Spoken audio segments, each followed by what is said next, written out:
Right then, how's it going, everyone? Welcome to Rads. We're back live on the channel again, which probably tells you it's an international break, which is what I've done every international break so far this season. I think they've all been pretty good so far. So we're back again. We should be joined by another guest, hopefully soon. But I have got Elliot with me again. How are you doing, Elliot? Welcome. Hello. Yeah, I'm all good. How about yourself? Yeah, I'm all good. Yeah, a bit dull without Forest, of course, but might be a good time to regroup. I think you just faded, In or the just frozen. You've just frozen. Oh, you must be back on. am I back? Am I back? Yeah, Yeah. professional Okay. start Good. as ever. Very professional. Yeah. Let yourself be known in the comments. Anyone that's here, get your comments in, and we'll be sure to read them out and talk about anything that you bring up. But yeah, we just have a general chinwag, so to speak, about Nottingham Forest. So Elliot, obviously, the last game was not the best game in obviously a fantastic season overall, but it was a bit of a come down, that one, wasn't it? What was your take on it? Yeah, my take on it is it's just basically another wake up call because it's Newcastle were just very, very good in the second half, and I don't feel that we're not there yet. But basically, if we can carry on doing what we're doing over the course of this season, I think we'll be just fine. And obviously, of course, no one predicted fifth at the third international break, so it's all good for me, really. Hmm. Yeah, that's probably what a lot should really be thinking. I don't think it's a time to be, too concerned. It's just one game, and obviously Newcastle on the day, and probably overall, they are ahead of us still because I think they're in a bit of a false position coming into it, really. Yeah. And they've always got a good record against us, minus that game at St James's Park last year. It's been pretty much in their favour every time we've played them, but yeah, we should get one over them one day, hopefully. It'd be nice, but wasn't the best. But it's just about trying to move on from it and learning from it. Maybe it was a bit of a reality check. I've seen a lot of people say that. And yeah, it just kind of got away from us, didn't it? The one good thing, though, I think we should mention is obviously Murillo got his first Forest goal. It was obviously a nice moment for him. Yeah, he's my favourite player, and of all times for him to score when I'm not there. Yeah, I couldn't make this game unfortunately, so I didn't get the email from the club. So Mm. I'm just a regular member myself, and I didn't get the email, so just ended up not going and watched it on Sky Sports. And then lo and behold, my favourite player scores his first goal. But sadly, it Mm. wasn't to be. We didn't get any points from that game. But like I say, if we just continue the way we're going, I think we'll be just fine. Yeah, yeah, I agree. We'll get into the obviously. You'll always say every game's winnable, and I would agree. Oh, I But hate of the W word. course, Yeah. the there's lots being made about the upcoming month of fixtures being Yeah. particularly challenging. Off the Now I've back of got that Newcastle one, it's probably going to be quite telling, I think, isn't it? Yeah, Yeah. I've got like a few pointers on that one. Normally, I see people on Twitter looking at our next four games and thinking, how many points are we going to get? And I just normally see the typical, oh, we'll lose to Arsenal and the two Manchesters, but beat Ipswich. Now, everybody should know in the Premier League by now that our life isn't exactly like that. Look at last December, for example. We had like the likes of Fulham, Bournemouth, Wolverhampton, etc., and we only got 1 point from them. But we've seen that teams like Arsenal and Manchester, etc., famously don't like playing against Nuno teams. So now we've got Nuno with a full year under his belt. Let's just, I'm not saying we'll win every single game, but I just personally believe that if you have, if you're trying not to lose rather than trying to win the game, then you've got absolutely no business being in this league. You've really got to find a way to win every single game. Otherwise, you're just going to be sinking around like the relegation zone. Let's try and just be positive and let's try and win these games. Yeah, I think that's a good point, actually. I think that's probably one of the biggest differences in us this season is I do think we actually go out now to try and win every game. Yeah. Whereas before it was just a case of let's just not lose, which often I think kind of created losing situations because, we weren't trying to attack the game. We were just, being quite defensive ultimately and safe, and it didn't always work. So I think, being a lot more on the front foot's really helped us this season. But yeah, as you say, Another thing is obviously, of course, Leicester City. We made a Steve Cooper team. I couldn't believe they were such a pushover. I actually thought they were really going to attack this game, but for me, they were awful, particularly in the second half. Like, I was amazed by that. Like, but it just shows how far we've come. Like, I'm always been a huge fan of Steve Cooper, but you're allowed to like him and just appreciate what Nuno's doing at first. It was pretty much like we were the more established Premier League team, whereas Leicester, they do all right in the Championship, but maybe not in the Premier League. Yeah. Yeah, I thought that. I didn't think we would. I wasn't too surprised that we won in the way we did, but I did think Leicester would be more of a threat. And I did think they were actually quite threatening in the first half, but we managed to withhold that. It was a good goal from them, but we could have easily been in front. Very much. Well. Yeah, we also got to keep in mind our last 4 games. We've taken 9 points from those games. Like, I would have had that any day of the week. Like 9 points from oppositions who are really going out to try and beat us. We've done really well. Yeah, I don't think people thought we would get 9 points from Leicester, West Ham, and Palace, of course. I think going into the season, you'd look at that. Palace were being quite highly rated, and they've kind of regressed back. We ended up getting a result. It wasn't an easy game, but we got a result. And West Ham, we turned them over in the end, and they were, in a lot of hype in the summer. It seemed it's not worked for them. So Palace was the same. They had a lot of hype as well. So yeah, exactly. Yeah, and yeah, I saw a few people. I mean, I got a lot of comments on my Newcastle vlog. A lot of Newcastle fans watched that video, and some were saying, "Oh, you're being a bit arrogant, like you're in 3rd place, and saying you had an easy start." And I don't really buy that because, like, we've been to Anfield and won, been to Chelsea and drawn.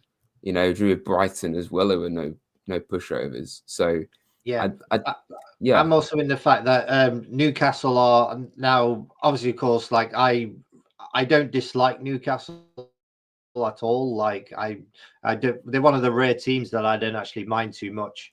But Newcastle have also got to bear in mind that they suffered big time with Mike Ashley, and now they've got like all this money. Granted, I know they can't spend, but obviously, of course, they've pushed up the league. I always try to tell Newcastle, like, remember where you were a few seasons ago. Like you were like a joke of a team, and now, like, you've won 3 times at the City Ground, and like, well done you. In fact, they were a fantastic team Sunday. Yeah, I mean, they've come in a very, very long way. Very much. I mean, ever since we've been in the Premier League, they've not been the team that they were before that. Like I said, every time we played them, they've got the better of us. I think every game has been quite close, minus that opening game we played on the first ever match back in the Prem. But I think every other one, it was quite a good contest at least. But yeah, we'll get there one day, hopefully, against them at home. I think a lot was being made about the home form before, the win against Crystal Palace. And then we get 2 very impressive wins, and then suddenly we lose again. So, is that anything we should be concerned about? I'm not too concerned about that, to be honest. The home form. I don't think there's any concerns. I just think we're a progressing team, and we played Fulham and Newcastle at the time where there were no pushovers. Bournemouth were doomed never to beat them. They're a Bergie team, as you may well know. Wolverhampton Wanderers, they got an absolute worldie against us. We could have possibly have taken all 3 points, but sadly it wasn't to be. So not in the position we're in. I'm not too concerned, to be honest. Yeah. Like I said, we got like 9 points from 3 very, very valuable good games. Yeah. But obviously, of course, there is always, as Nuno said, I was quite proud of his interview after the game, saying, "Okay, we can learn from this. Like, where did we go wrong, and how can we put it right?" And that's just a great coach saying great things to us. Yeah, for sure. I mean, I've really warmed to Nuno over the time that he's been here. Just the way he conducts himself in these interviews. I think at first he was quite reserved. A lot of people kind of struggled to have like that connection to him. But you see this season, I think he's really bonded with him. I think it was also the case that last season, like he had to work with sort of what he's been given. And obviously, of course, he had very ineffective substitutes. Like I'm sure Gio Reyna is absolutely great for his team now. Divock Origi, young Ribeiro, they weren't really as effective coming off the bench. But now we've got the likes of Jota and Ramon Sousa like coming on, and they've actually been really good for us. But I've also seen like on Facebook, like it was a typical like picture of Jota Silva and people, and sorry, the saying was when you buy Jack Grealish from Temu, and I just put like he must be bloody good from there, because obviously, of course, he won a very rare duel with Virgil van Dijk, got an assist for Ramon Sousa, scored the goal in the Carabao Cup. He's a very effective substitute, and I think he's going to be not necessarily a legend at Nottingham Forest, but just like very well known. Like everybody will know who he is by the time he leaves.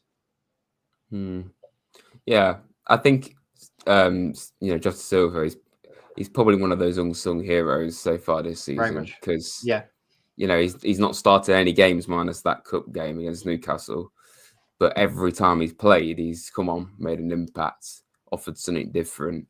And I would like him to get a start at some point. I think he deserves it, but that's a sign of a great team that we can't fit someone of his ability in. Exactly, and don't change your winning team either at the same time. So. Yeah, I think there was I forget which game it was. There's quite a few people calling for him to start, but then Alanga's kind of picked up form since. I think people were saying Alanga should be dropped, but I think Alanga's done well recently. I think that's a West Ham, really, wasn't it?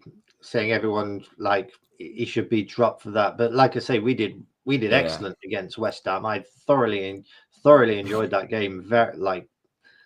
It was just such a lovely thing to see, but also. Telling the West Ham fans that they sold their soul for that. I'm going to say their stadium because I don't want to swear, but like we were saying, and I looked down at the West Ham fans and they were just like, you know what, you're right. We did sell our souls for that stadium. They were just like, yeah, well done, Block P. Like I said, it was just a marvelous game to be in, and obviously, of course, being near as firework night, I got to see a bit of fireworks, which is nice. Thank you, Eva's Grill. You can always bet on them doing a firework display after a win. Yeah. So what's so funny about them as well is all away fans think that we're doing it when it's really not. It's like the local takeaway, which it's just so funny when you see some of the reactions going, "Oh yeah, you let out fireworks in a 1-0 win against Crystal Palace." Like it's Eva's Grill, not us. Yeah, I don't see the issue with it. I just think it's just a nice way of celebrating a win, really, isn't it? I mean, just a bit of fun, yeah. Yeah, it's not the club that does it. So, but yeah, I do agree that West Ham game was probably the best we've played this season. I think. Very much. Yeah, because it could have easily been more than 3 goals. Just the whole team was just on it, and that's why I think it's a bit disappointing, really, that we didn't follow it up against Newcastle. But I think Newcastle are a much better team, in my opinion. So I don't think we can be too critical. And we've played a lot worse than that. I think the second half wasn't great, but it wasn't like I don't think it was too worrying, really. Like it's nothing. Yeah, there's nothing wrong with losing to Newcastle. I mean, they've actually done really well against like really top teams. So it's like I say, it's not like a be all and end all like Q meltdown. Exactly. Yeah. I mean, I think even I think even with the run that's coming up against these so-called Big Six opposition teams, even if we were to lose to City, which is nothing to be ashamed of at the Etihad, I don't think that's like you shouldn't even like really be concerned then. Like you don't want to be going and losing like 2 or 3 of these games. I don't think we will. I actually think we'll do well against these sides because we've proven that we can go to Anfield and Stamford Bridge and get results. But I just think it's the manner in which we play.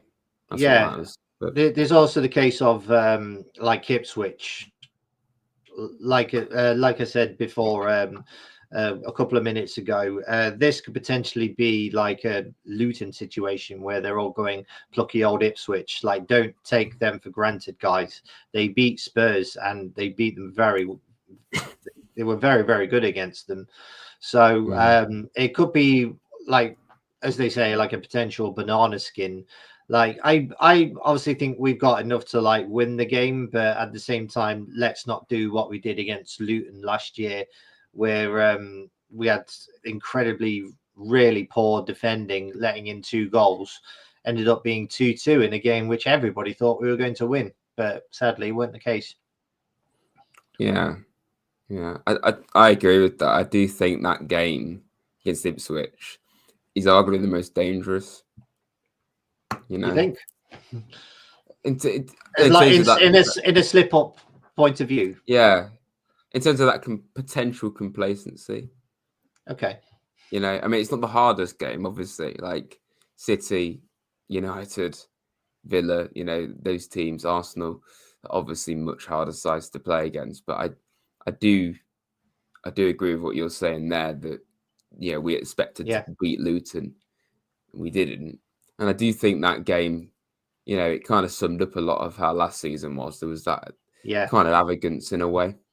I don't really like to have a go at ourselves like that, but I do think that's just how it was. I've never seen, like, leaving the ground, I've never seen anyone so flat in my life after that game. Just that's like I say, that's could potentially be a slip up, and I just hope it won't be. Yeah.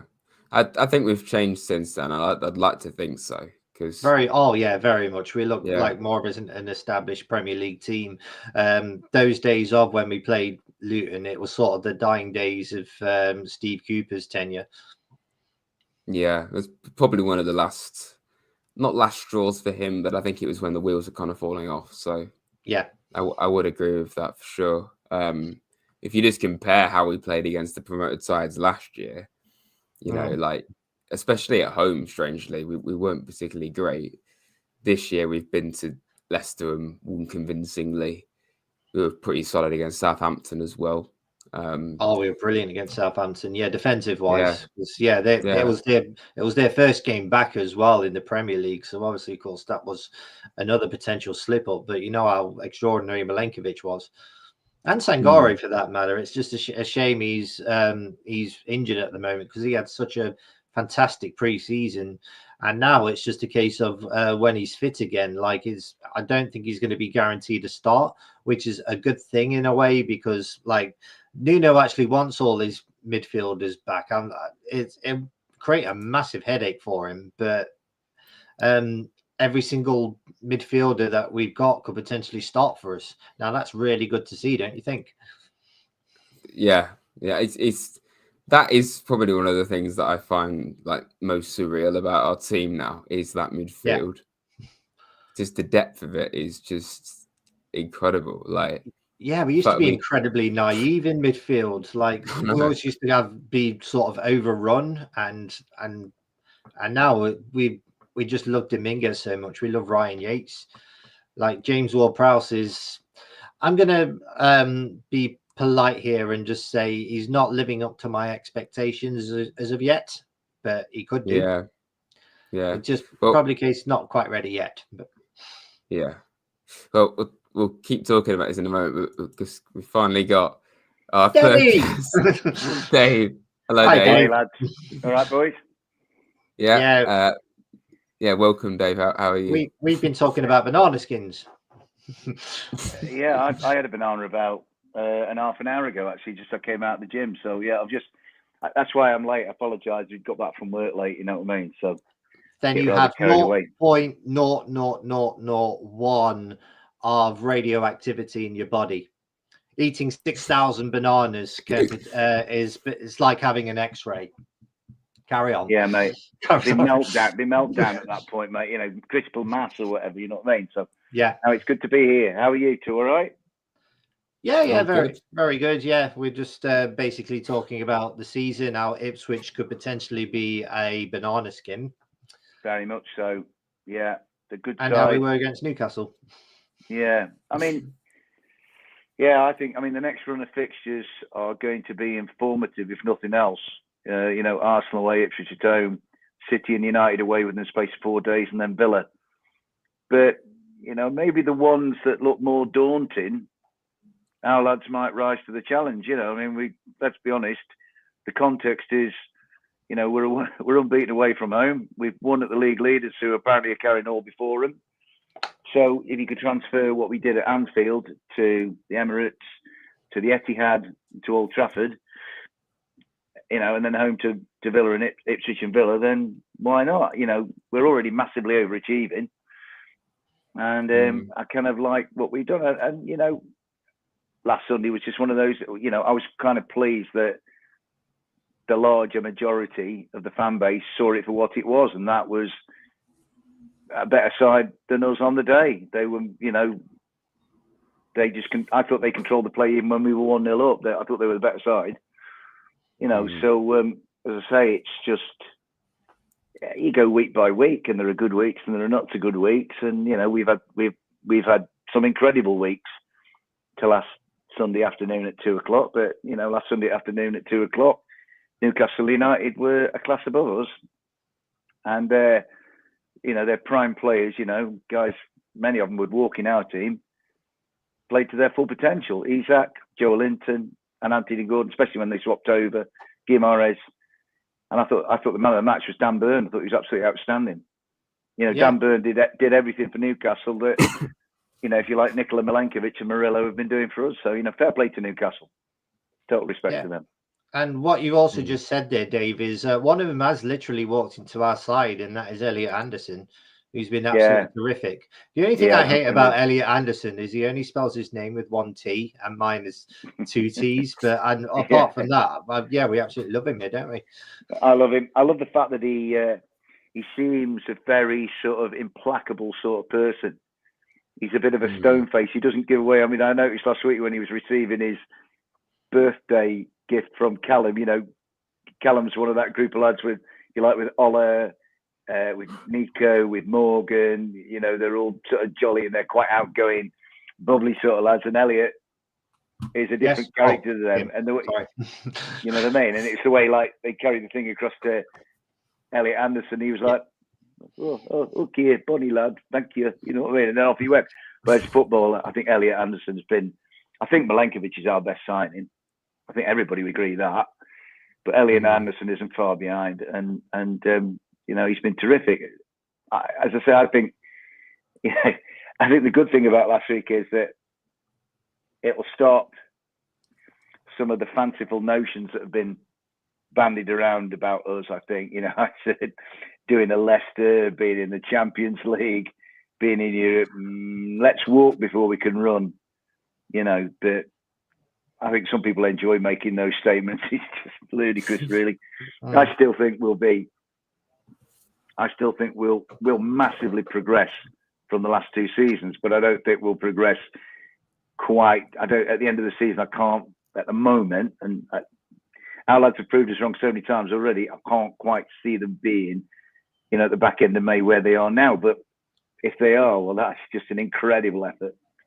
And they're great. They're playing well. They're playing for each other. Play for the manager.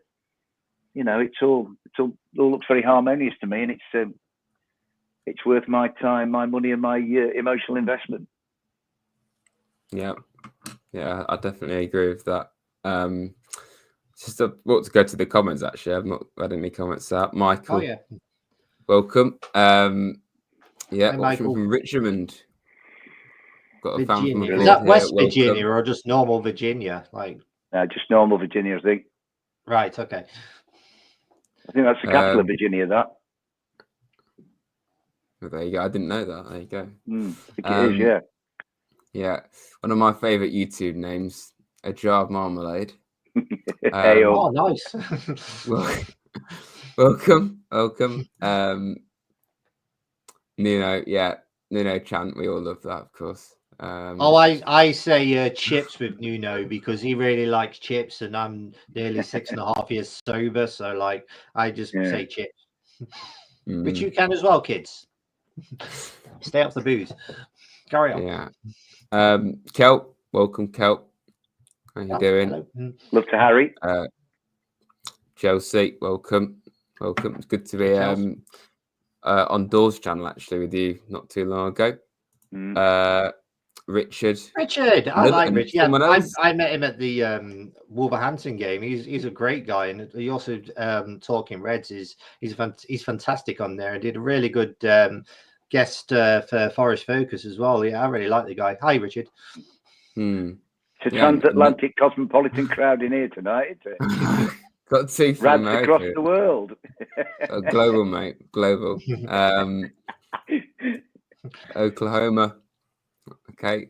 Yeah, let us know, everyone, where you're actually watching this from. We've got two from the States. Stoke-on-Trent. Yeah, I shouldn't. Maybe I shouldn't. What, are you in Stoke-on-Trent, Dave? Well, a village called Teen, about 10 minutes from Stoke, between Uttoxeter and Stoke. Yeah. Teen, as in T-E-A-N, yeah. Okay. So. Living out your teen years, yeah. Yes, mate. Long gone. Same. Rad, you're so young. I know. You would have loved the 20th century. Oh, that's right. Yeah, get in. Everything had sugar in it. Everything was nice. Yeah, I do like your name. I just think it's so random, but I like that. Yeah, thank you. There you go. There you go. Get a cup of tea. Hang on. I'm from Bramcote, says my dad. So there you go. Radical. Chili Clifton. I'm from Bramcote. Good old Steve. I don't agree with you. I think this season to push for top 5 as usual. Yeah.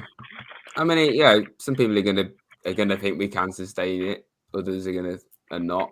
I'm probably more in the camp of just kind of taking it as it comes, to be honest. I mean, if we don't get top 7, it's not a failure, is it? It's just an unbelievable achievement. All I would say. Okay, carry on, Dave. All I would say is this team has got a Nuno stamp on it. And the last team that had a proper Nuno stamp on it was Wolverhampton Wanderers. And they finished 7th 2 years running and got to Europe. Yeah.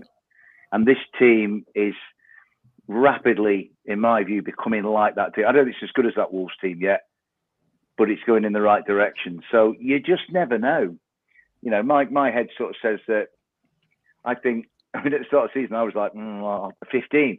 But I'm beginning to think maybe 10th, 11th or 12th now, which it's a massive step up from where we were before. If you think last year, if Luton Town, Sheffield United and Burnley had not existed, we'd probably have gone. Yeah. You know what I mean?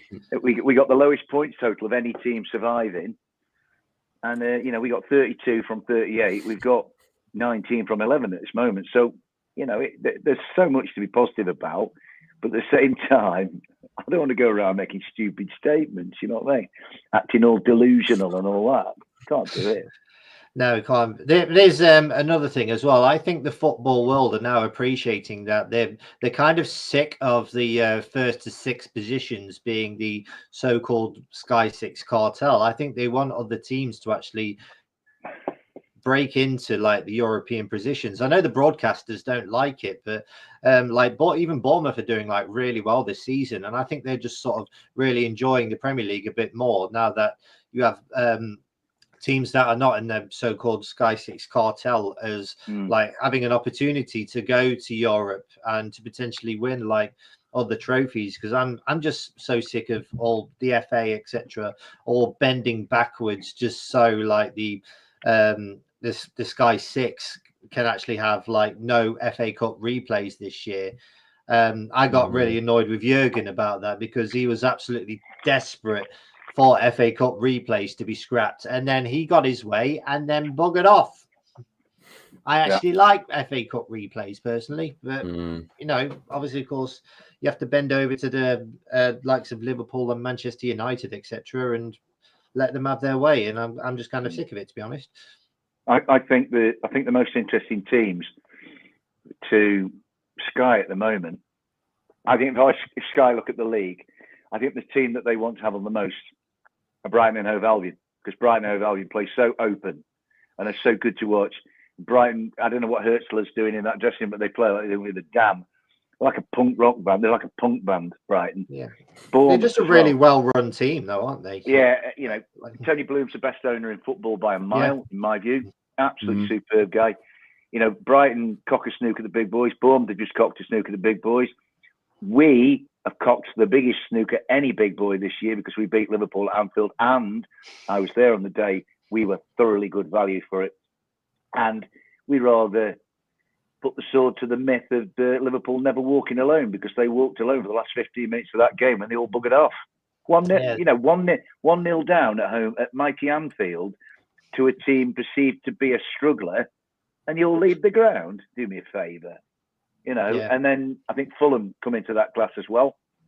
You know, Fulham, I watched Fulham against Brentford last week and took Brentford in as well. There's that clutch of teams in the middle who, on their good days, can beat anybody, but at the same time can get beat by anybody. And that uncertainty and that jeopardy that rides along in tandem with those teams.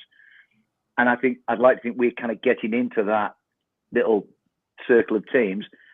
Those are the ones who make the interesting games. You took Newcastle in there as well. I mean, you know, Newcastle can beat anybody. And I mean, they've drawn with City this year. You know, the way they played it on Sunday, I thought Newcastle were just excellent. You know what I mean? And I've been really glad since that match that the Forest fan base, by and large, the vast majority of it, has proved how intelligent and how appreciative of the great game of football that they are, by saying, the vast majority said, well, we were just beaten by a better side, didn't they play good football? And that is a thoroughly intelligent, mature approach to getting beat. Rather than, you know, the tribal chucking of toys out the pram. I can't be doing with that, you know what I mean? So, as I say at the moment, I think Elliot's point is right. It would be nice to smash open that cartel. You know, let's some of these. To me, it's like I always hark back to the days when Nirvana blew away all that awful hair metal in the States. The horrible, like the likes of Motley Crue and all that lot were just blown away because Nirvana, one guy with a guitar, one guy with a bass, and one guy with a set of drums, came out of nowhere and blasted them. You kind of hope that, I mean, Leicester sort of did it, nearly 8-9 years ago, and did it, and it was an incredible story. But unfortunately, the trouble is the size of these teams in terms of fan base and global reach. I mean, you know, take Tottenham, for example. Their support, you go to the Tottenham Stadium, and it's becoming a global crowd around Tottenham, like it is at Manchester United, like some of the other Chelsea.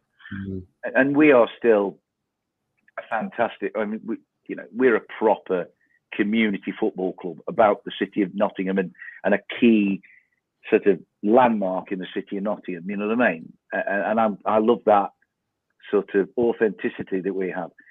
But in terms of the reach of our market and our brand, we can't compete with that.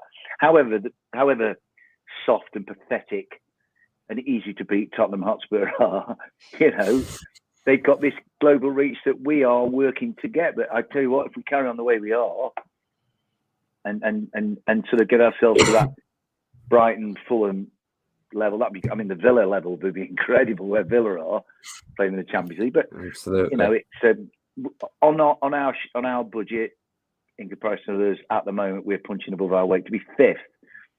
I mean, if somebody said to us three on the night before the season started, tell you what, in November you'll be fifth and you'll be in a European place, feeling like, yeah, please bring it on.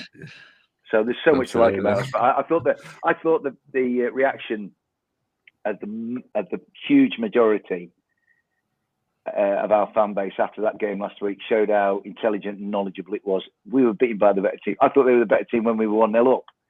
They were controlling the ball. And then second half, I thought swapping Joe Linton and Anthony Gordon over just changed the dynamic. And Guy Moraes, who on the very first day we played back in the Premier League, showed us what a class act he is. He took control and the better team won. You know what I mean? Yeah, I agree with all that. Yeah, definitely, clearly punching above our weight. I would definitely agree with that. But I just think it is just about taking each game. I don't think we absolutely, David. Yeah, I don't think we can totally. be too, have too many expectations because we're in such a good position. Let's just try and make the most of it. I also think at the same time that we are, we may be punching above our weight, but at the same time, we're a Premier League team. Like, let's just, I'm not saying we will try to win the thing, but let's try to win it because we are actually at that table now. Like, it's not like we haven't done it before. It's like we haven't beaten Arsenal and Manchester United. We've done that before. We shouldn't be scared of anybody in this league. And against Manchester City, the supposed apex predator, 2 years ago, we scored one of the greatest goals this planet's ever seen. One of the greatest goals. Chris Wood was good. But 19 passes, all 11 had a touch of the ball, and Chris Wood tapped in at the far post against supposedly the best team on the planet. Forest cut them to smithereens. It will always be, to me, one of the greatest goals I've ever seen any team score. For it to be the team I love dearly makes it even better. So the ability's there. It's just where these teams are higher than, have been higher than us longer, is that consistency. And that's what we're searching for. I do think, though, getting set in the Premier League now, if we can like continue what we're doing and get into that middle echelon and become that established Premier League team, it'll stand us in good stead, I think, for quite a lot of years to come, because you only have to take a glimpse at the Championship to understand that the gap this year has got wider and wider. I don't see anybody in the Championship. People will offer Leeds because of the size of the club and the rabidity of the fan base and whatever. That's fair enough. But I've watched Leeds this year, and anybody in the Championship at the moment, if they were to come up the way they are now into the Premier League, they're going to get buried. I'd take Ipswich, Southampton, Wolves, Leicester, Everton, us, you name it, over any of those teams. Sheffield United are maybe the best team in that division at the moment, but they're vying with Sunderland and Leeds, so they're a mulch in the Championship. So I don't, at the moment, it might be the case. I foresee it being that whoever gets promoted, this year and maybe the year after that, and maybe it becomes more of a trend, is accepting the poison chalice, and they're probably likely to go straight back down. I mean, it might be the case with Ipswich, Southampton, and Leicester, but then, I've watched, of the three, I think Ipswich have got the best chance of staying up. I mean, not because they won at Tottenham last weekend. I mean, my mum and dad could have done that because Tottenham are soft. Tottenham, there's it's like a black hole. I mean, Ange is a really good manager. Tottenham might be a massive blip in his career. Nuno's a great manager. Look what happened there at Tottenham. I think it's more about Tottenham Hotspur than the guys who go and manage it. Yeah. You know, so you do say that about Tottenham, but the thing is, Tottenham are the only team since we came up we haven't actually taken a point off them in the league. Yeah. There's the Carabao Cup evening, the Jesse Lingard. Oh, we were brilliant. Yeah. You know, anytime that Lingard turned up. Yeah, Lingard was superb. I remember in that game, Willy Bolly hit Harry Kane with a tackle really early on, and it set the tone. From then on, you know, Renan scored his goal and Jesse scored his goal, and we were really good value for it. But yeah, I'd like to go to that American football stadium, feel the football pitch back, play on the gridiron, and beat them there. That'd be lovely. Yeah. Honestly, I think this season, you see how inconsistent Spurs are. They've actually won quite a few games and they lose to Ipswich. We've gone to Anfield and won. I think we can go there this season and really give them a game, because I thought we were quite good against them last year. It's just we did what we did and just conceded a few, didn't we? So and lads, there's a different mindset in our dressing room this year. Yeah, that's been transmitted onto the field of play. But I heard it from the mouth of one of our lads. I went to a do at the City Ground about 6-7 weeks ago. It's a fan trust thing, and the guests of honour that night. Well, Nat Johnson from the girls' team was there. Lovely sound lass. What the girls are doing is fantastic, and they deserve credit. And Yatesy was the other guest of honour, and a little lad down the front that night said, and it was just before we went to Anfield. It was on the Thursday night before we went to Anfield. He said, Ryan, do you think we can win at Anfield? And he actually looked at him. He said, well, mate, we're going to give it a go. He said, it's going to be very, very difficult. And he sort of talked to the little lad, which is brilliant, Yatesy, man of the people. But then he sort of spoke to the wider room. He said, but, we've got a different outlook now. In the past, we've gone to places like this, in the Emirates and the Etihad and wherever else. And we thought, just need to stay in the game, just need to contain them and be in the mix. He said, but now, we go there and we think, with the squad we've got and with the unity of spirit that we've got, the family atmosphere, and that family atmosphere is there. It was shown in that brawl at Chelsea. You pick on Nico Williams, you pick on all of us. And we don't care if you cost £1 billion. I thought, I'm not a fighting person. I'm not up for that. I want everybody to keep their dignity and like turn a blind eye. But that day when the Forest lads got stuck in support of Nico Williams, I could not have been more proud. And that said to me that Nottingham Forest is acting and playing like a family. And that is a fantastic thing. Brian Clough will have loved that. Yeah. Brian Clough used to say, when they were having a bad time, he said, I used to look at Gemmell and say, what do we do? And Gemmell would say, we close ranks. And that's what Forest did at Chelsea. And I see that from them now. And, so they'll go to the Emirates thinking, well, Arsenal are sort of not quite hitting their straps at the moment after a good start to the season. When they do 2-2 at City, everybody thought, Arsenal are proper contenders, but they've not been great since. And if you think, we could have got something there last year on the first day of the season after Taiwo made it 2-1. So our lads will think in that dressing room, we can get something there. I think what will happen is our lads will think, yeah, we can get something at Arsenal. They'll totally respect Ipswich and not be dismissive of Ipswich at all, because let's be honest, you can't. You've got to watch Liam Delatte. You've got to watch Sammy Smodics. You've got to watch Amari Hutchinson. There's good players in that team. Kieran McKenna is an extremely intelligent coach. And then City, who knows? United will be tougher now because Amarim's come in. And then we beat Villa at home last year. So I think we can get points out of these upcoming fixtures. But the bottom line is our lads will think they can get something from every one of them. They've taken that onto the field and demonstrated it to us, I think, in every game this year. Even against Newcastle, they take a 1-0 lead. They're having a go. They just ended up banging their heads on the brick wall of a better team. So I think the atmosphere inside that dressing room is, you watch the Forest TV stuff, and they just give off a really good vibe. As a really decent bunch of sound young men who all enjoy each other's company, understand the magnitude of the club they play for and what wearing that shirt means, which on occasions in years past, I don't think some of them have quite done that. And it just all looks like it's hanging together. I just see joined up thinking. So woe betide anybody. So we're talking about Forest not being complacent about Ipswich. I think anybody that we're to play in the next few games, if they, it's only Nottingham Forest. This team now, if they do that, they'll get punished. They'll get punished. I personally think Arsenal might underestimate us a bit.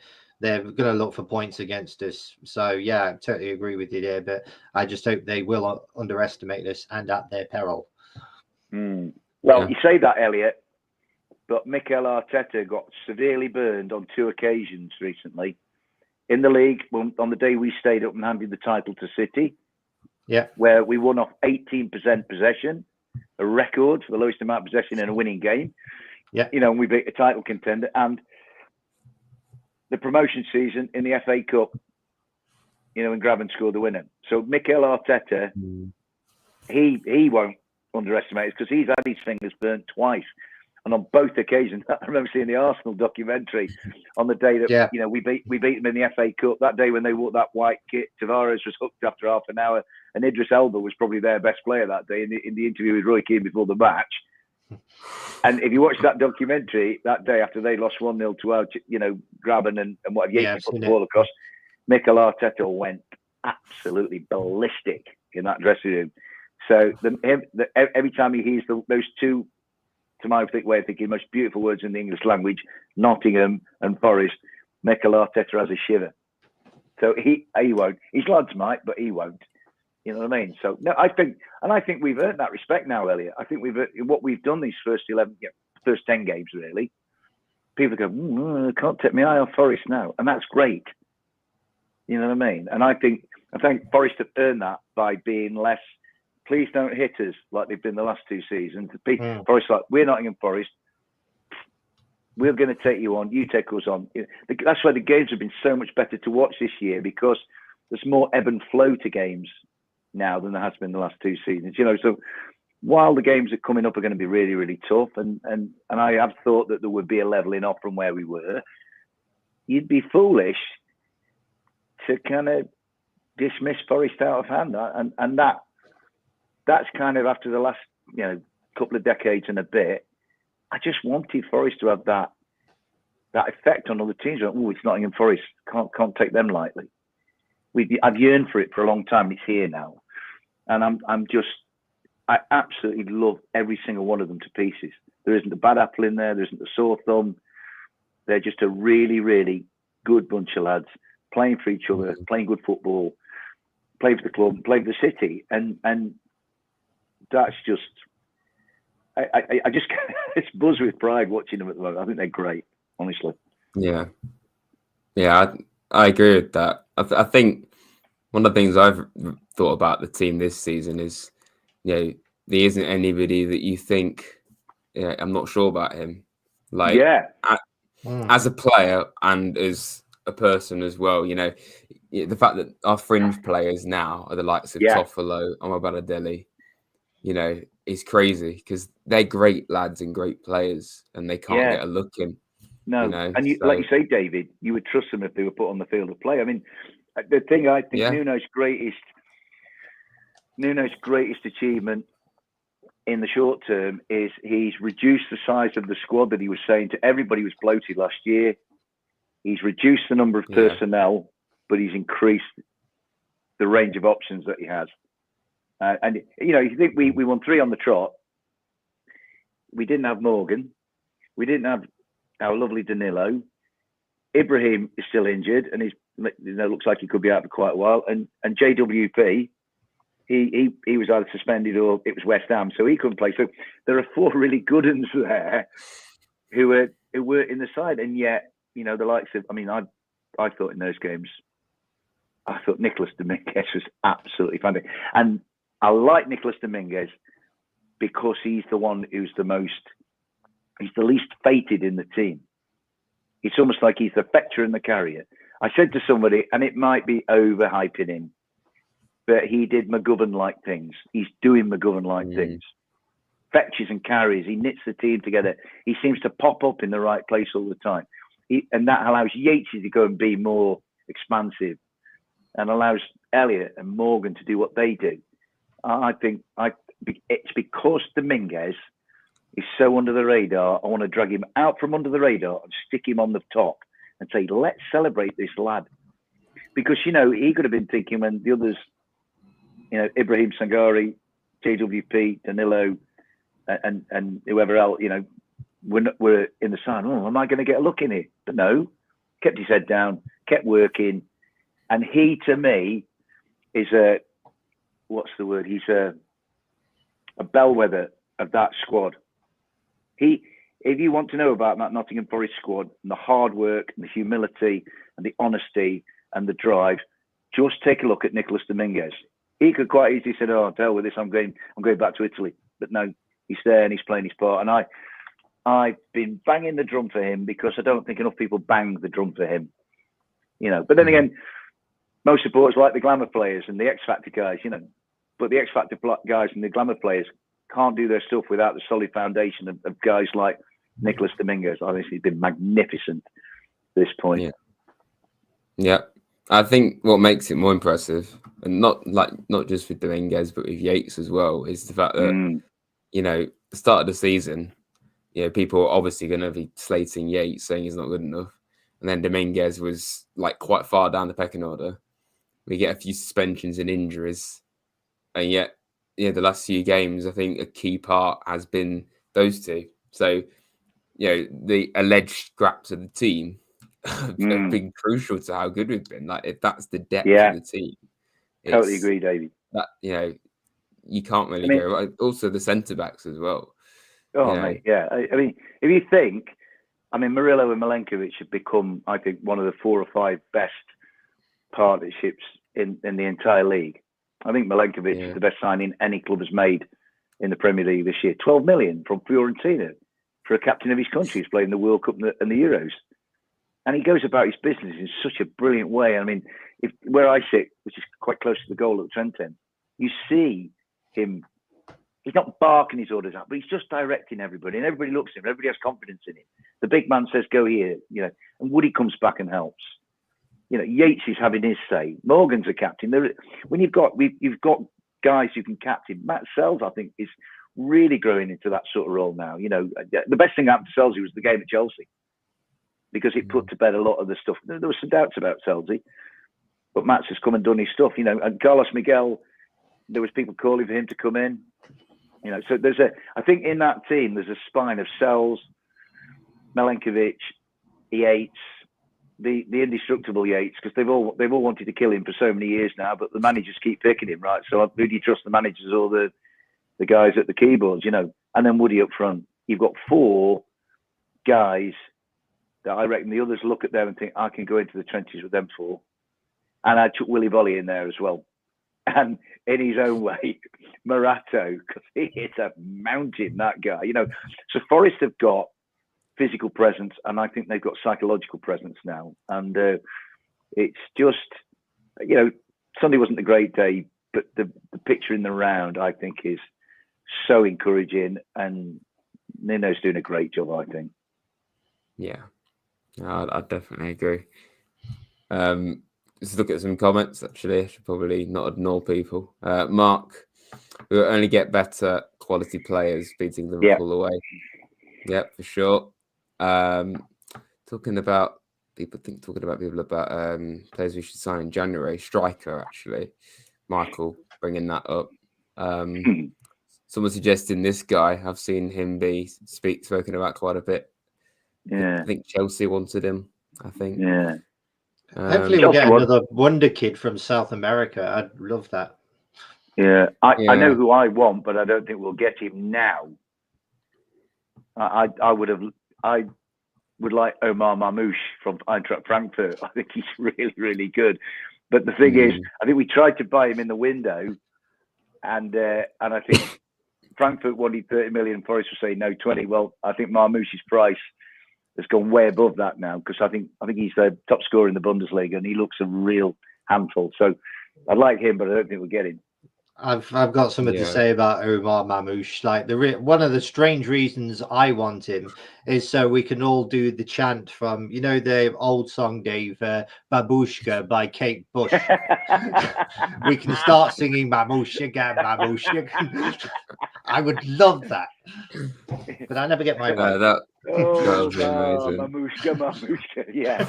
Or I tell you what, actually, I've watched the Bundesliga highlights week in, week out, and the other lad who plays up front for Frankfurt, I think his name is Ekatike.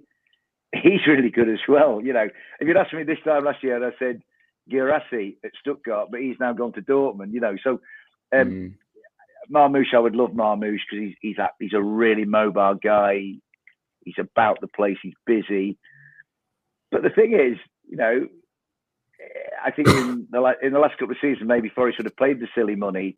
So we'll have him anyway. This time, you're going to offer that much. No, we don't think he's worth that much. And maybe behind the scenes, somebody was going, nah, we've got Woody, we've got Taiwo, we'll be all right. You know what I mean?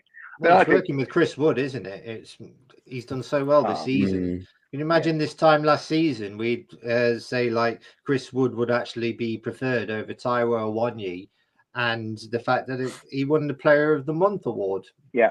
Told you that this time, like the start of last season, it would have been baffling, but he's been very good. Yeah, I think he's the consummate professional. Yeah, absolutely. Hard work, decency, dignity, a good teammate, a leader. He's an imposing figure physically, but he's an imposing figure in his manner and his character. I absolutely adore Woody, and got a bit of a special affiliation with Woody, because every time I see Woody play, he reminds me of my late father. Because one of the last sort of conversations I had with my dad, he was a proper football man. He was on the Forest scouting staff for many years, sort of associated with the legendary Alan Hill, who one of the greatest figures in our history, in my view, and a wonderful man. Me and my dad, I remember Woody coming in, and we were sat there one day, me and the old boy, having a cup of tea. And he goes, "What do you think to this Chris Wood then?" And I said, "You know what, Dad? I think he might be just past his best. I think he might have just gone over the hill. I like the former years." And my dad, well, and my dad goes, "Hey, he's scored goals everywhere he's been. Burnley, Leeds, Newcastle, Leicester, scored goals. Knows what he's doing. He'll get you goals. You watch." And almost from the time that my dad passed, Woody has been doing what Woody's been doing. So every time I watch Chris doing his stuff, and look at the results in a World Cup goal. He scored twice in 2 minutes yesterday for New Zealand. Okay, he won 8-1 against probably one of the tiniest islands in the Pacific. Yeah. But that's Woody. He travels thousands of miles. He does his business. He packs his kit up. He goes on to the next one. And I think he's a model professional, Chris Wood. And I think, I think he's really enjoying. I think he's sort of developed his own niche within the squad and within the, if you like, the social milieu of the squad. And, I think he's the most outgoing guy, but he's just got a presence, Chris has. And I think what he's done is just remarkable. I couldn't see it if he got 18 months ago. My old man could. My dad was a football seer, if you like. He could see, he saw class. So, especially, I tell you what, the night at Leicester, where he scored those 2 goals at Leicester, the following day was the 1 year anniversary of my dad's passing. And I thought of the conversation that we'd had. And when Woody scored them 2 goals at Leicester, I found it really, really emotional. I was sort of stood in the stand and I was going like that because I was thinking about my dad. My dad was right about Chris Wood. My dad saw it. I didn't. So I just think he's great. And the thing is, though, lads, you could pick any one of them. You could pick Alex Moreno. You could pick, to my way of thinking, the most bubbly and lovable character in the entire Premier League, Ole Einar. You could pick Murillo. He scored his goal. We all wanted it to be from 900 yards out, but it was a header. I'm addicted to Ribena because of Ole Einar at the moment. Yeah, I mean, that interview, when she asked him, did you know you got it in you? And he went, well, sometimes you have to let it out. It's a brilliant thing to say. And he goes, and you hit it. He went, yeah, well, it just sat up, and I was knackered, to be honest. It was just, and every time I watch Oller on all the stuff that they do, and he just looks a really funny, lovable character, and I'd tell you what, he's another one. Came with no fanfare, hardly any money, from Torino, and he's become, he's got himself in like teams of the week and all this kind of stuff, and fair play to him. So they are all people, I think, you can hitch your flag to and say, right, I'm going to enjoy what this guy does, and he's going to get my full bunger of emotion. And I think that goes for Elliot, and I tell you, and the subs coming on. The subs at Leicester, Ramon, Jota, Taiwo, come on. He could have been 8 or 9-1 at the end. I mean, I look at Jota Silva, and I think he could be a possibility as a striker playing off a bigger guy. Because he's got that little bit of the devil about him, that lad. To me, Portuguese. So, yeah, we said that earlier before he came on. Yeah, I'm a huge fan of his. I am. I think, and I tell you what, Elliot, I think the whole fan base is. I can't think of a game where, he started against Newcastle in the Carabao, and he was excellent. Scored a great goal. When our second string played better against Newcastle in that, if you like, our first string did on Sunday. But every time he comes on the field of play, the dynamic of the game changes, and he makes things happen. It's game. Brighton, he did it. Chelsea, he could have won us the game at Chelsea. And I think he's sort of a little bit unorthodox compared to the rest of them. But that gives him an edge, and I think he's a cracking little player. Him, you know what I mean? Yeah. And he looks another sort of fun character to be around. And to be honest, they give off that vibe, So no, it's a cliche. A lot of people have said it. It's a good time to be a Forest fan, but you know what? It is certainly compared to the last 23 years or 24 years, where it's been like, you know what I mean? So got to cherish it. Absolutely, yeah. Just speaking of Woody, earlier, of course, Michael's got another comment. We need a Chris Wood type player, big hold up the ball, get the service from the wings. Yeah, we have that with Taiwo, though, but obviously, of course, he's not been as effective just yet. But I think we are going to see the best of Taiwo very, very soon. Yeah, I think. Yeah, I think he's going to come back with a plum. I agree. I hope so. Yeah, he's looked sharp when he's come on in his substitute appearances. Actually, I think But the thing is, what can you do? Woody's played so well. Woody was brought as a backup to Taiwo, and it's all reversed. But that's the beauty of life and football, isn't it? Yeah. Yeah. I think he's slowly been getting more noticeable when he's been coming on, Awani.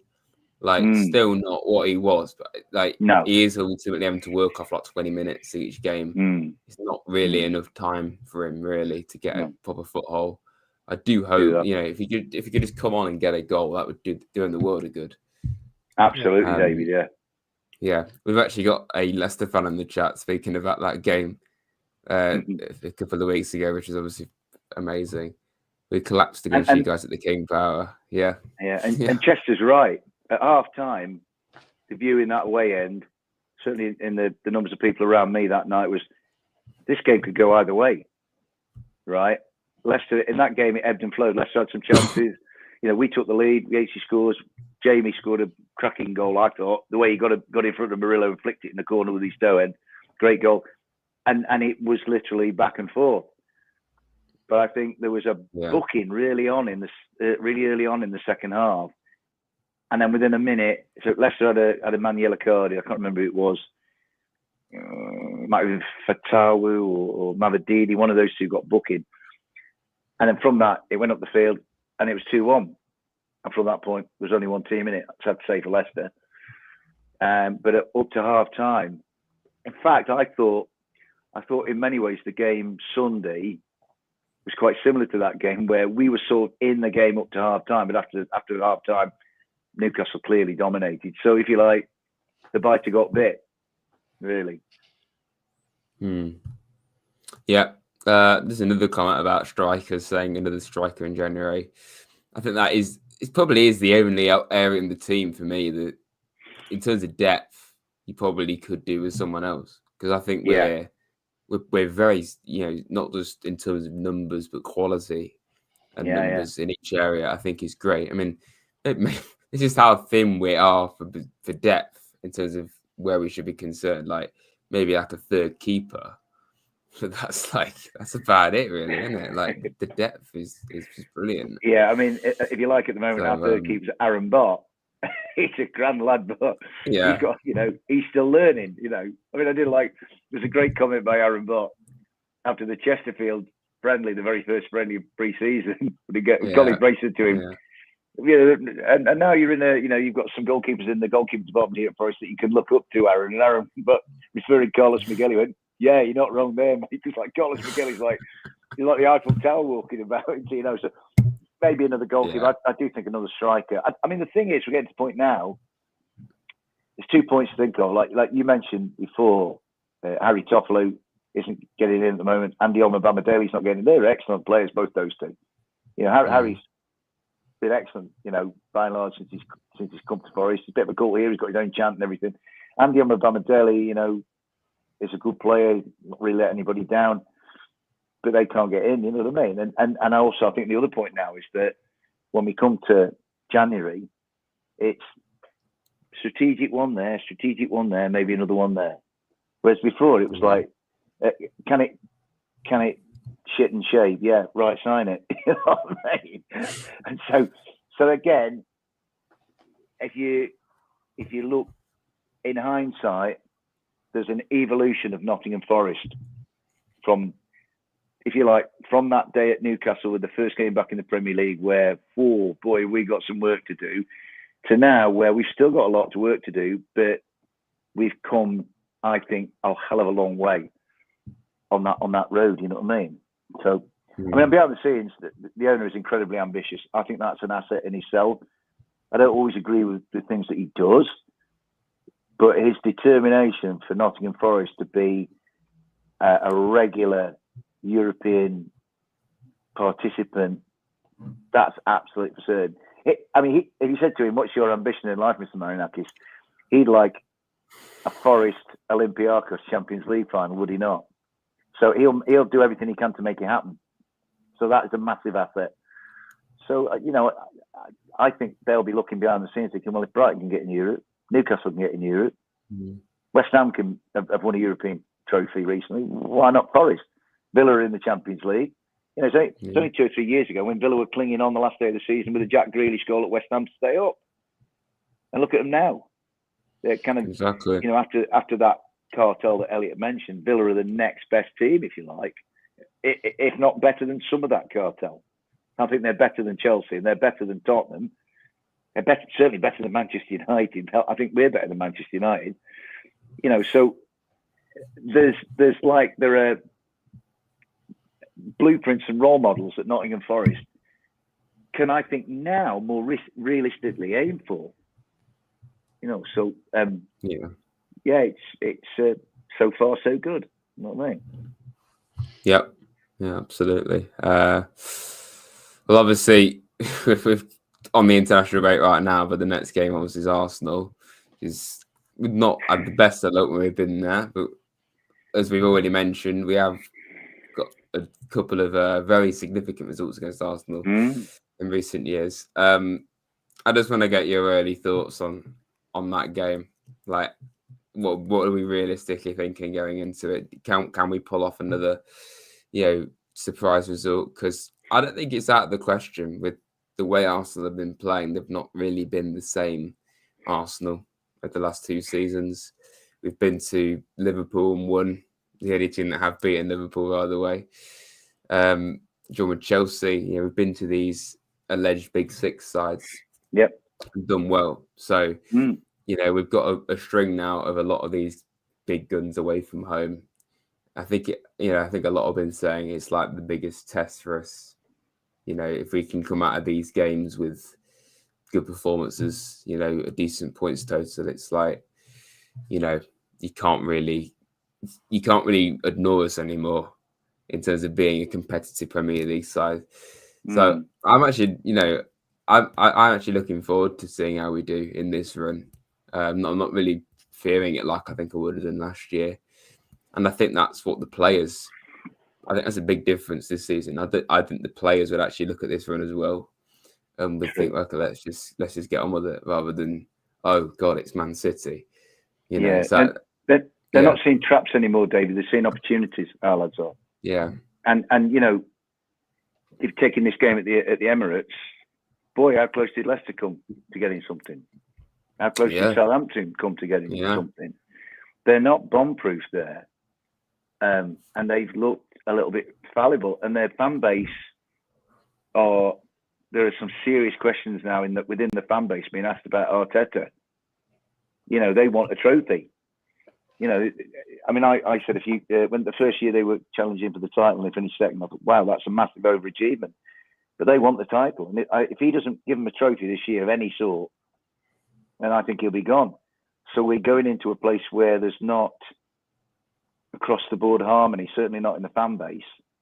They've still got excellent players, don't get me wrong, you know, and by rights they should win. But I think we might just, I could see us getting something there. Our lads in our dressing room will think they can get something. And, you know, I mean, really, in a way, of the next 4 games, the team that have been, if you like, recently, the most impressive in their way, Ipswich. You know, because Ipswich were really good at Tottenham, and Ipswich will come thinking, well, you know, we've got an underdog's chance at the City Ground. Whereas the same will apply to Forest going to the Emirates, the Etihad, and Old Trafford. You know, I mean, as I say, you know, we came close to Arsenal last year at the Emirates. Could have got something against City. In fact, apart from the 6-0 drubbing, the other games against City in the Premier League have been competitive affairs. The 1-1 draw, the 2-0 loss last year when Rodri was sent off after the kerfuffle with Morgan, and then the game at home. Okay, we lost in the end of that game at home, but we were well in that and played some really good football, and it's one of those games you can take a lot of positives out of it. So it's not. 2 years ago, I'd said, "Oh crikey, let's just you know, it's just kind of like it's got massacre written all over." No, not this time. You know, and then you get past. I mean, we could have won it. We could and should have won at Old Trafford last year. We were 2 up after 6 minutes, and then with 10 men at the end of that game in like 11 or 12 minutes of time adding on, we were all over them. A bit like we were at Chelsea with 10 men the other week. So why not at Old Trafford? Villa are coming. Who beat Villa 2-0 at home last year? Do you remember Ola's goal? Yeah. You know, so the thing is, a weaker Forest team than this one has done these things in the past. This team, you'd like to think, I think it's definitely an upgrade on the teams of the last 2 seasons. Definitely. It has to logically think we can stress these teams out and maybe get something. You know, so I'm not one for gung ho and like, you know, singing from the rafters. That's not my way. I don't think it's the Nottingham Forest way, to be honest. But with some humility and some hard work and the kind of spirit that we're seeing fostered in the squad by Nuno and by the lads themselves and by the staff and by everybody. I mean, I tell you, my favourite photo was the one with Woody and Nuno in their awards and everybody with them. Yeah, it was the good. lads in the team, the coaching staff, I guess, the folks who work at the Doughty Centre, everybody was on that picture, and I loved it. There was no, you know, there was no hierarchy there. It was all we're Nottingham Forest as a team, a club, and a family, if you like, as an institution, a world famous institution. We're all in it together. Okay, these 2 have won the awards, but Woody said, "I wouldn't have won this without the lads." Nuno would say, "I wouldn't get this," because they go onto the pitch and they take my words on the pitch and they turn them into actions. So that's what makes me so incredibly proud of them. You know what I mean? They're just a good bunch, really are. Yeah. Perspective's a wonderful thing, isn't it? I mean, it's all like they're going crazy about them being 5th at the moment, where we'd absolutely love being 5th. Yeah, it's true, Elliot. I mean, the thing is, mate, I go back to what I said earlier, like, right, Elliot Bauer, I say to you on July the 1st, tell you what, mate, Forest will be 5th in the Premier League on November the 15th. Will you take it? You know, yeah. Of course, mate, go to the asylum, silly boy.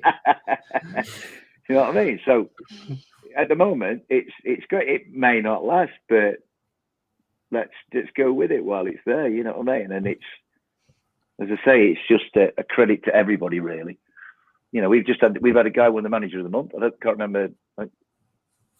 Steve won it in the Championship, but I can't think anybody's won it since. We've not done enough to win it, and I don't think we've had a player win it for a hell of a long time. And look, if you like, one of the most unexpected guys you'd think to win it has just won it. So, you know, he's you know, we're an unexpected team in the position we're in at the moment, and Woody's an unexpected leading goal scorer for us. You know, so it is tales of the unexpected, and that's what Clough always said. Always expect the unexpected in football.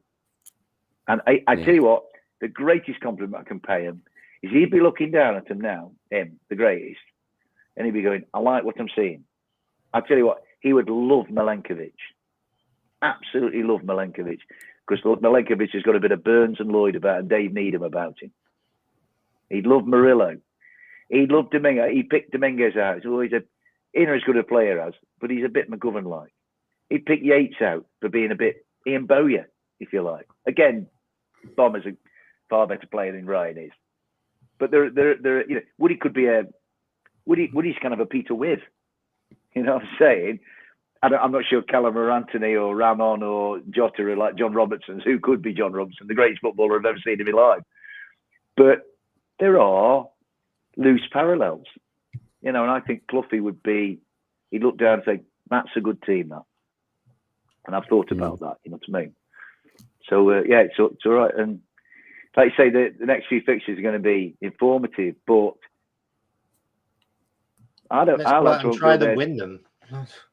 Yeah, absolutely, and I'm sure they will, Elliot. I'm sure they'll think, let's go and upset Arsenal on their own midden, and then let's get in, ransack the points, get out of the Emirates, and then leave them to the media scrum and the whirlwind that follows. Because if Forest go to the Emirates and play a party trick, leave a stink bomb, you know, put foam in the toilets, whatever, cause havoc there, and get out of Dodge and leave Arsenal with all that, it'll be all over the media. If we beat them, then the furore, certainly amongst their YouTube contingent, you know, it's a bit like when we beat West Ham. I came home that night and I just watched loads of West Ham channels, and it was really funny. They were all like, you know, utterly bereft and what to do. And it's quite funny. I'm sitting there thinking, we've beaten your 10 men 3-0, mate, and it could have been 20 or 30. And it's just really fun watching it. And if we do that at the Emirates, or we do it at the Etihad, or Old Trafford, just sit back and watch the furore. Honest. Yeah. Oh, I mean, we've been to much better Sky 6 sides than Man United, haven't we? And we've absolutely. You know, obviously Chelsea are in transition, but I'd say they're ahead of United. And way ahead of United, David, I think. Yeah, and obviously Liverpool are the best team right now in the league, and we beat them. So you know, who is top of the Champions League standings with a 100% record? Yeah. Now I'm being ridiculous now, but does that make us the best side in Europe if we beat them? Good as. I think so, you know. I'm being daft now, but you know what I mean. You can make that inference, can't you? Yeah. I think we've pretty much said everything we need to say, really. So not quite. Thank you very much, everyone. Elliot's got a fact, though. I'm not going to let Elliot go. I have.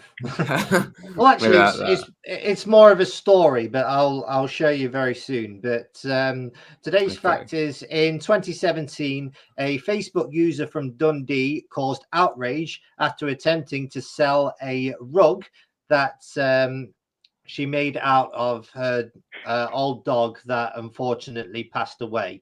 She tried to sell it on the Facebook marketplace for 100 quid because her new dog kept trying to hump it. And I'm going to show you what it actually looks like, if you can see that here. So she tried to sell it for £100 because a new dog kept trying to hump it, if you can see. Well, there you And go. available for other pods. Let's hope that's the shape of Arsenal, Manchester City, Manchester United, and Villa in the next month or so. You know what I mean? That'd be nice, wouldn't it? Spread eagled on the carpet. Top quality content only on Rads, everyone. Top quality content. Yeah. Well, thank you for that, Elliot.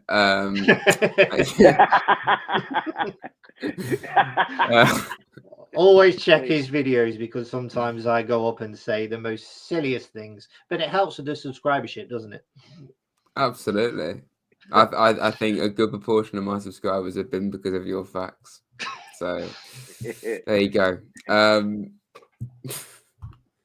Oh God, there's a Raddad joke in response to that.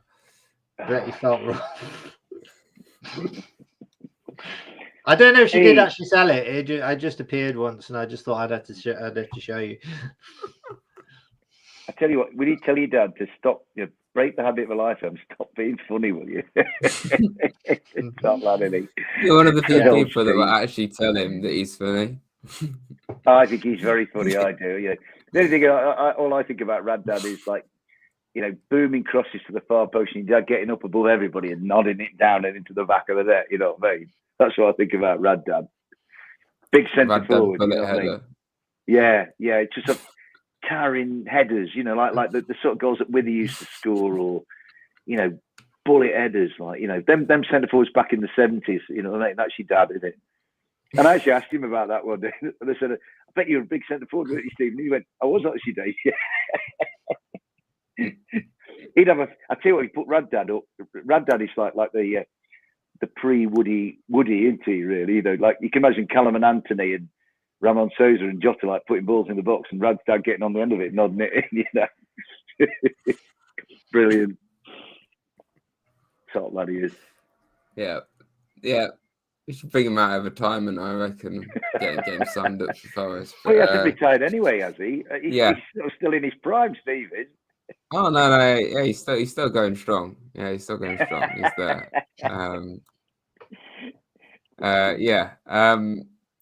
Oh yeah. Any final words from either of you about? I've already Forest done mine. Anything, right? I'll give you a fact. All right. Then. It's a lot of fun watching Nottingham Forest at the moment. That's a fact. I can't beat that. It's more fun. It's more fun than it's been for the last 2 years. Okay, the championship team was a lot of fun to watch because it was, slick and vibrant. But at the moment, our lads are playing really, really well, and that's a fact to me. You know what I mean? So, no, it's been a lot of fun. Thanks for having me on. Yeah. Thank you very much, Dave, and Elliot. Everyone that's been in the comments as well. Thank you for being here. Been good doing these streams. I've done one like over each international break, and I think it's made it slightly less torturous watching international football. So thanks everyone for being here. Just a quick one. Yeah. Morgan Gibbs-White's assist for Curtis Jones's goal last night. Not bad. Yeah, I was going to mention that actually. I'm glad you put that up. Yeah, how long is it since we've had an England player, a Forest player, in an England shirt doing something like that? A hell of a long time. So so fair enough. Yeah, it was it's a great goal by Curtis Jones, but Morgan was in there and put the ball on the plate for him, and that was great to see. So yeah, that's a good way to end. Hopefully, he gets a goal against Ireland. That would top it off, wouldn't it? Yeah, yeah. But yeah, thank you very much, everyone, for being here. Please, of course, like this stream, subscribe to the channel. You can become a channel member as well if you want. We've had Michael in here today who's been a member, so please, if you want, you can do that as well. So yeah, thanks everyone for being here from all of us, and yeah, up the Reds.